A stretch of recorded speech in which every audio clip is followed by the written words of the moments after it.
presented by BetMGM here on the BetMGM network. I'm your host, PJ Glass. We got a great show for you guys today. Final Tuesday of the college basketball regular season, and it is a doozy. A lot of great games. We'll give out a lot of bets today on the slate. We also got a great golf tournament coming up on Thursday as well. Arnold Palmer Invitational elevated event. All the big boys are playing on the PGA Tour. We'll dive into that, give out some golfers that we like for this week out in Bay Hill. Nick Hennion going to join us later on in the show. We'll get Nick's thoughts on the Arnold Palmer Invitational, also get his thoughts on Champions League as well. We got a lot of games today and tomorrow out in Europe, and then we will wrap everything up with our favorite plays of the day. It's going to be a great show, fast-paced. Any questions, any comments that you guys have for us in college basketball, golf, soccer, NBA, if you want to talk the Kyrie news, let us know. You can hit us up at the BetMGM Network on Twitch, on X, on YouTube as well. And if you miss any part of the show over the next 30 minutes, make sure you check out the Send It In podcast,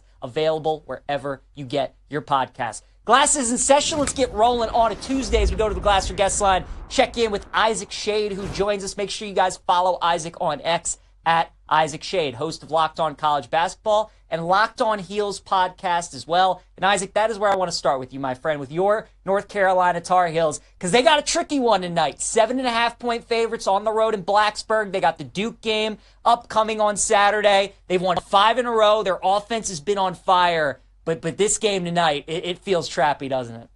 Oh, it's so trappy, PJ. This is a trap that Admiral Akbar himself would be proud of, man. But look, PJ, here's where I'm at with it. Sorry. This is a trap that I'm thinking traps, TJ, PJ, it all goes together. You get it. This is a trap that the Tar Heels will not fall into. Here's why. The Virginia Tech game is actually more important for Carolina's resume than the Duke game is. There is an at-large path for these Tar Heels without the Duke game, but not without this Virginia Tech game. This would be a second quad 3 loss on Carolina's resume and a bigger black eye than their already flawed resume. So if you miss this one tonight, it don't matter what happens Saturday on senior night when you host Duke. So RJ Davis and this senior team are going to be locked in, ready to go. It's a trap game, but one that they won't miss. It's an interesting thought right there, because I think, again, everybody's just thinking about the Duke game. If Carolina wins that, they're probably going to be in the tournament, but you make a really good point. Can't have another quad 3 loss. If they win tonight, Isaac, if North Carolina takes care of business tonight, they lose the Duke game, what do you think they have to do in the ACC tournament? Make it all the way to the finals and lose to Duke? Do they have to beat like a Louisville or Clemson on the way? Like, what do you think is the path for them in the ACC tournament for you to be having your feet up a little bit on Selection Sunday, feeling good about them getting in? Literally the only way they'll have their feet up is if they win on Saturday night to get the automatic qualifying bid, PJ. Outside of that, they got work to do. And what you set up is indeed the most likely scenario, that they win tonight in Blacksburg and then lose Saturday at home. That said, they are playing a lot better, shooting 46% from 3 as a team in this streak, man. It's crazy. What they need to do in the ACC tournament in this scenario depends on 2 things. Number one, it's who they play. In the ACC, it's well known the teams aren't as strong this year, and you need quad 1 wins. The problem is there aren't many to be found. On a neutral court, a quad 1 game is top 50 schools, and outside of Carolina, the only 4 top 50 schools in the ACC are Duke, Clemson, Louisville, and SMU. The problem for Carolina is they are most likely going to be on Duke's side of the bracket, and so would have to play them in the semis. They're either probably going to be the 4 or 5 seed, either them or SMU flipping back and forth. For my money, I think it's actually better if they get a single bye, then play SMU, the easiest of the quad 1 possibilities, get 2 wins under your belt before a third Duke matchup in the semifinals. If you get that, man, I think you're in good shape. But it'd be nice to have 2 shots at Duke, get 1, you're rearing to go. But man, it's going to be a tough road. We'll see what happens. The question becomes, is it all too little too late? Before I ask you about Auburn and Texas A&M, just keeping with some of the bubble talk in college basketball, Isaac, there's a huge one tonight in the Big Ten between Ohio State and Nebraska. I know you put out your cheering guide every single day. Who do you think that game's bigger for? Is it for Nebraska getting that massive road win, or does Ohio State just need to avoid a loss at home like that?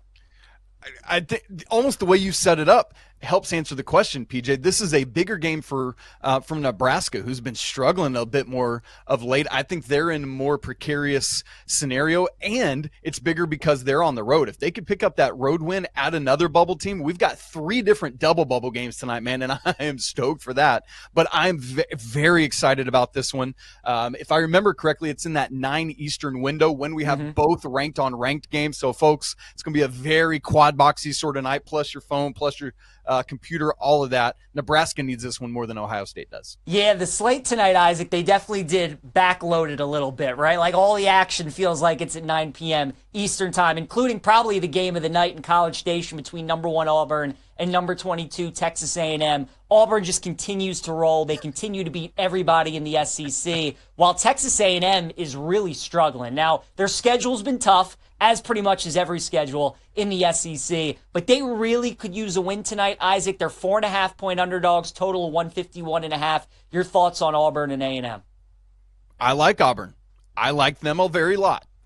And I don't like A&M as much. No, to me, this, PJ, is all about mitigation of risk, right? Auburn has been the portrait of consistency, as you said, this entire season. The Aggies are the portrait of not that. They are inconsistent.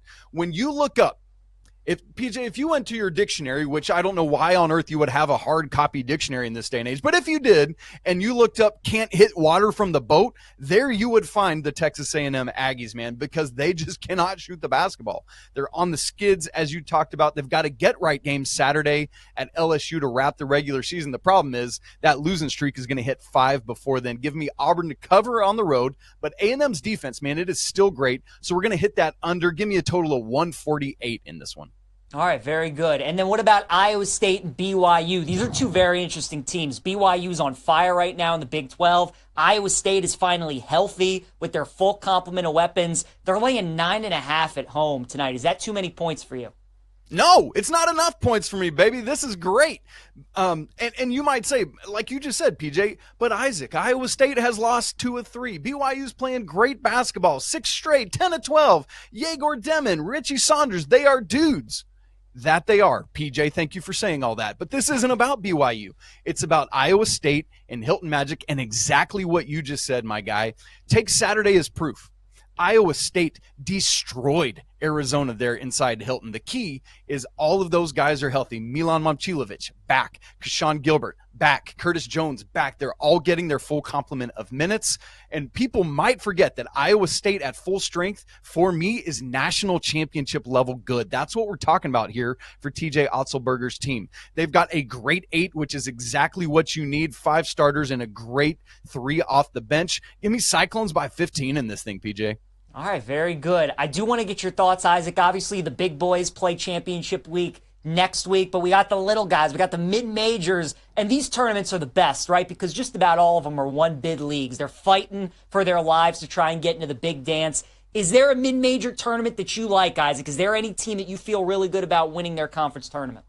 There is, and it's actually one of the mid-major multi-bid leagues. The championship game is a week from today, and PJ, the odds makers have given us a glorious gift. I don't know if you've looked at the West Coast Conference odds. Gonzaga is the favorite at -130 with St. Mary's second at +135. One of the great things about the West Coast Conference setup, it's like this V, like a 2 lines that come together, because both these teams get buys all the way to the semifinals. So you're nearly guaranteed to get a Gonzaga St. Mary's championship game. But St. Mary's has handled Gonzaga very well this season. The Zags just have not been able to do it. I know it's hard to beat a team 3 times in a season, but give me St. Mary's with the second best odds to win the West Coast Conference, get that auto bid, and then Gonzaga, is that Sweet 16 streak over? That's going to be interesting to watch, Peach. Certainly will be. Before we get to the shady pick of the day, Isaac, I got to ask you about the Wooden Award National Player of the Year. Janai Broome is +140. So odds makers think Cooper Flagg's the guy to beat by a pretty good margin. Do you think there's value there on Broome? 100%. It's like exactly what we just talked about with the West Coast Conference. I think the odds makers are playing on the Cooper Flagg phenomenon of this to try to trick us all into getting it. It's a tricky odds thing. Here we go, PJ. Look, did you see Cooper Flagg's line last night, my guy? Mm-hmm. It was absolutely crazy. Very triple-doubly, couple blocks, couple steals, nut stuff. That said, it's Janai Broome for me. This is such a fun back and forth, though. That's what I love about this. The top two players on the top two teams in the country. Perhaps my favorite National Player of the Year race since J.J. Redick and Adam Morrison back in 06. Man, that was special. But I'm still on Janai Broome. Look, both of these guys, you can't go wrong. Give me the Auburn Tigers #1 man. All right, very good. Isaac, before we let you go, what is the Isaac Schade pick of the day? What do you got? PJ, I never in a million years thought I'd be saying this as of a month ago because this team had been struggling. But hear this, folks. Give me Indiana on the road tonight at Oregon. 7.5 is too big a line. Indiana has been resuscitated by the death of Mike Woodson's coaching career in Bloomington. Oregon wins the game, but 7.5, not a chance. Indiana stays within that line to cover. There you go. Isaac Schade. Make sure you guys are following him on X at Isaac Schade, hosts the Locked On College Basketball, Locked On Heels podcast as well. Isaac, always great having you on the show, my friend. We'll talk to you again next Tuesday. Sounds great, Peach. Have a good one, buddy. Yes, sir. You as well. All right, guys, let's dive into today's college basketball slate that we have on this Tuesday, and it's a good one. We'll start with a 6 p.m. Eastern Time tip out in Columbia between Georgia and South Carolina. This is one of my favorite plays of the day. I like South Carolina -110. Total in the game is 138.5. I'm not going to touch that. I'm just going to bet South Carolina to win the game. Georgia's on a roll right now. In their last 2 games, they've beaten Florida at home, and they won a massive bubble game on the road at Texas. They crushed Texas. Georgia in SEC play this season has scored more than 80 points 3 times. In their last 2 games, they've scored 80 points in both of those games. So this is a team that is playing kind of out of their mind offensively a little bit. The team we have seen the last 2 games is normally the team we don't see from Georgia offensively. They're more of a defensive-minded team. I like them to struggle tonight against South Carolina. We saw South Carolina take care of business against Arkansas. It was a bubble team that came into Columbia on Saturday. I think they take care of Georgia tonight as well. So I'll take the Gamecocks -110 against Georgia. Then we got Rutgers taking on Purdue. Boilermakers an 11.5-point favorite with the total of 152.5. I like Rutgers in this game. It took the Scarlet Knights a little bit to get going, obviously, with their star freshman Ace Bailey, Dylan Harper. Harper was banged up for early to middle part of Big Ten play, but he's back. He's healthy. Ace Bailey's playing really well. It's really tough to beat Purdue at Mackey, so I'm not going to take Rutgers on the money line, but their offense has figured it out. They looked really good against Michigan in their last game. I think they'll be able to put up some points. Purdue's defense, has not been good here as of late. We'll take Rutgers plus the points against Purdue. That North Carolina-Virginia Tech game I was talking about with Isaac, I like Virginia Tech. I liked it a lot more yesterday. The more that I start to think about it, I'm kind of laying off. North Carolina, if you look at kind of their track record the last 5 or 6 years, they always struggle the game before playing Duke the first time. They usually lose that game. The second time around, when they meet up with Duke in the final game of the regular season, that second to last game, they tend to play pretty well. Duke's won 5 in a row, or UNC's won 5 in a row. We were just talking about them with Isaac. Their offense has scored 80 or more points in all of those games. They've been on fire, and all 5 of those games, they've beaten up on some of the bad teams in the ACC. So the teams that they're supposed to beat, they've been taking care of them. It just is all about the mental component tonight. If UNC isn't looking ahead and they treat this Virginia Tech game like it's the next game on the schedule, they'll cover the spread and take care of business. I haven't officially bet it. If I did, though, I would take Virginia Tech plus the points. Then we have Auburn taking on Texas A&M. The Tigers are 4.5-point favorites with a total of 151.5. Now, this is a game that I do like on the schedule. I like A&M plus the points, 4.5. I like A&M on the money line as well, and I like the first half over in the game at 71.5. We'll start with the total. Auburn this season, in all the games that Janai Broome has played on the road, Auburn has scored 80 or more points in all of those games. They've been a terrific offensive team away from home, so I think they're going to continue to score tonight. I think A&M's going to score with them in the first half, so we're going first half over 71.5. Then I like A&M to cover, and I like them to win the game as well and pull off the potential upset. Something you guys should keep an eye on here over the next couple days while the regular season is winding down in college basketball. Teams that have already wrapped up their regular season championships, is there going to be a letdown, right? Like, what a great spot tonight to bet against Auburn. They just wrapped up the SEC regular season after beating Kentucky on Saturday and Bama losing to Tennessee. They got a rematch against the Tide on Saturday. Auburn has showed us before this season that they are prone to a little bit of a letdown. You look at what happened when they played Bama the first time. The game right after that, they were like 17-point favorites against Arkansas, and they only won that game by 6. So even though this team has been a wagon, and they've been a machine, and they've only lost 2 games so far, they have been prone to a little bit of a letdown. If A&M can just hit some shots tonight, I think they got a chance to win the game. So we'll take the Aggies plus the points and money line as well. Indiana and Oregon, Isaac was talking about this game. I'm going to go the other side of Isaac. He is right. Indiana's been playing awesome. They've turned their season around. If the season ended today, they might be in the NCAA tournament. The problem is they're going up against an Oregon team that's also playing really good basketball. Dana Altman's a terrific March coach, and they've been on fire here as of late. They had that massive win at Wisconsin. They won at Iowa. They hammered USC at home over the weekend. I think they take care of business tonight against Indiana. I'll lay the 7.5 with the Ducks. Then we got that big bubble game in the Big Ten between Ohio State and Nebraska. Buckeyes are a 6.5-point favorite. When you get a game like this with so much on the line and so much at stake, and it's this big of a favorite, and I normally like fading in a row. Their offense has scored 90 or more points in 3 of those games. They're playing terrific basketball, but they're going on the road tonight in one of the tougher environments in college basketball. And Iowa State is healthy. This isn't a team that you've seen for the last 2 months. This is a team that has their full complement of weapons. They're all back. They took care of business against Arizona pretty easily over the weekend. I think they roll to another double-digit win tonight. I'll take Iowa State, lay the points. In the Mountain West tonight, give me Nevada minus 110 against New Mexico. What I've noticed about the Mountain West, you kind of have like your top 5, top 6 teams in the league, and home court usually means everything in the Mountain West. If New Mexico's playing a Boise, a San Diego State, a Utah State at home, they win those games. If you ask them to go on the road, they usually lose those games. I'll take Nevada tonight, minus 105. And then Vanderbilt and Arkansas, I love the Hogs tonight, plus 7.5. I like them on the money line as well. We'll also take the under in the game at 150.5. It's a great spot to bet on Arkansas and to fade Vanderbilt. I talked about earlier, you want to look for teams like Auburn that maybe win a conference regular season title and fade them. Well, Vanderbilt, with their win over Missouri on Saturday, pretty much locked themselves in to the NCAA tournament. So I expect a little bit of a letdown from them. Arkansas is fighting for their tournament lives. They just got hammered by South Carolina. They're going to be without their best player, Adu Thiero, tonight, and they struggle on offense immensely without him. So if they keep this game close or they win it, they got to do it with defense. So that's why we'll take the under. We'll take Arkansas plus the points as well. All right, let's get to a little golf now as it's a Tee It Up Tuesday. We're talking a little Arnold Palmer Invitational at Bay Hill.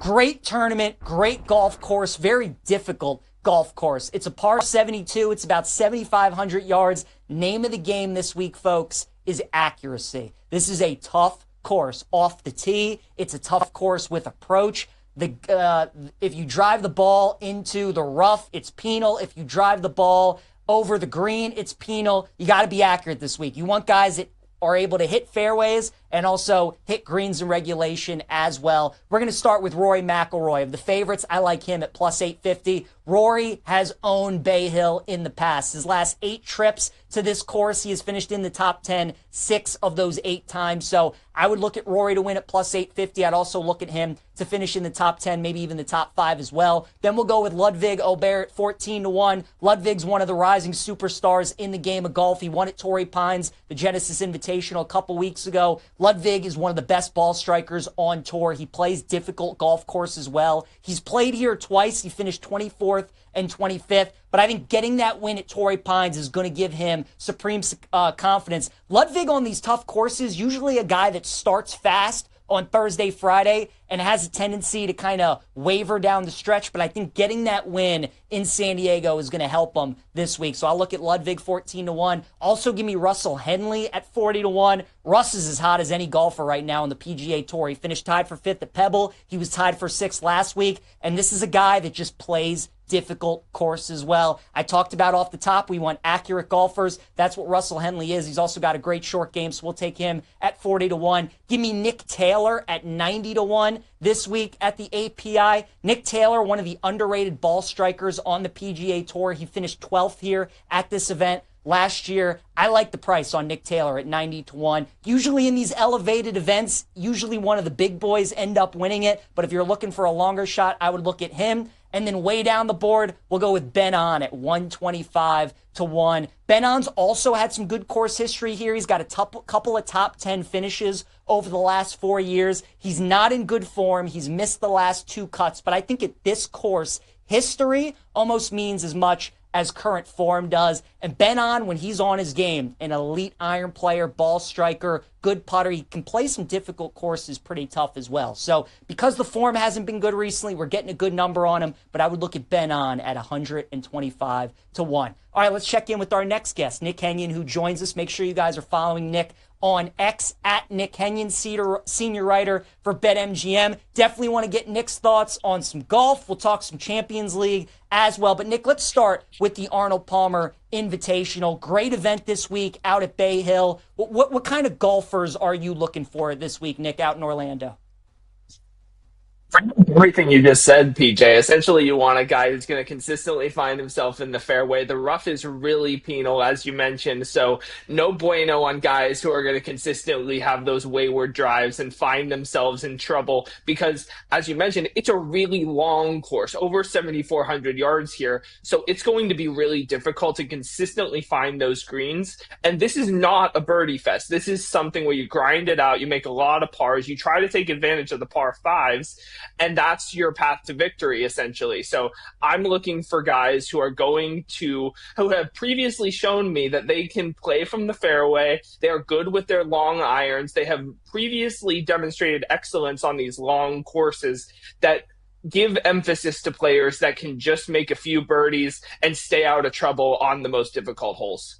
All right, I love it. Nick, before we get to some of the golfers that you really like this week, I do want to get your thoughts on Xander. This is the first time we're seeing him in a little bit, coming back from injury, 20-1. Obviously won a couple of majors last season. Did you do anything with Xander this week? Do you almost think that maybe fading Xander this week or betting him to miss the cut could be a good option, or are you just completely staying away and kind of just want to see how he looks for the week?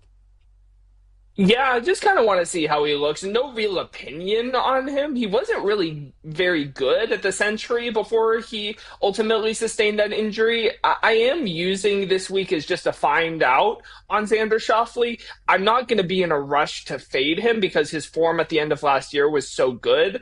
But there are other players in that shorter odds range that I would just rather give my money to over Xander Schauffele, even in the mid-20s in a week where, you're seeing inflated numbers on Scheffler and Rory. So just no real read on him. There's no metrics to point to as far as like, hey, that makes him worth a bet this week. So it's just, I'm pretending he's not there on the odds board. Totally fair. Nick, who are some golfers that you like this week at Bay Hill?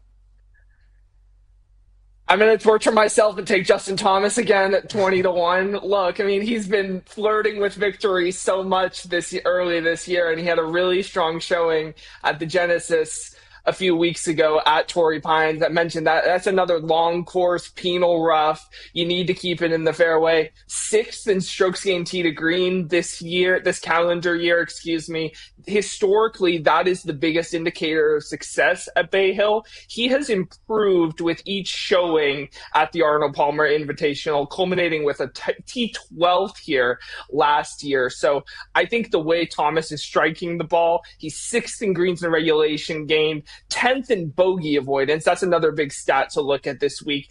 I just think this profile is the week where Thomas maybe has a higher win equity than these odds suggest. So 20-1 on a guy who has consistently found himself in contention. I like Justin Thomas quite a bit this week. Very good. I saw, Nick, you tweeted out there was a guy down the board, 80-1 long shot that interests you. Who's that guy that you like? You gave me so much confidence by saying him before. It's Nick Taylor. I was very surprised when the model spit out Nick Taylor. So I'm almost a little scared to share this because if I have done my job correctly, Taylor offers so much more win equity than his market rating currently has him at. I should also mention you can find him at plus 140 to finish in the top 40. He is 4th in my mixed condition model. And I was not expecting that from a guy who's 70th of 72nd in the field in driving distance. But he makes up for it with a couple of ways.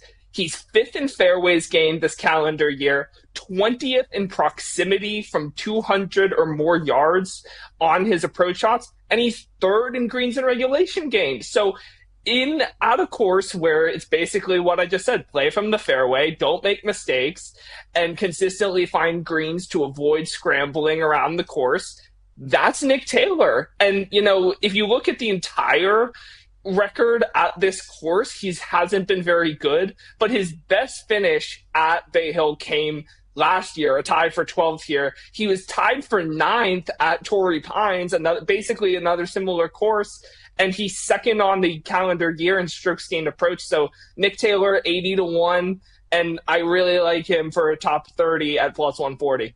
Absolutely love it. From one Nick to another. Hopefully good vibes this week for the Knicks out in Bay Hill. Before we let you go, Nick, obviously want to get your thoughts on some soccer. We got some Champions League matches today, tomorrow. Give us some of your favorite bets that you like on the pitch. Just one I like for today. That's going to be under 2.5 goals in Arsenal against PSV. If you've been tuning in to me the last few weeks, I'm all aboard the Arsenal fade train.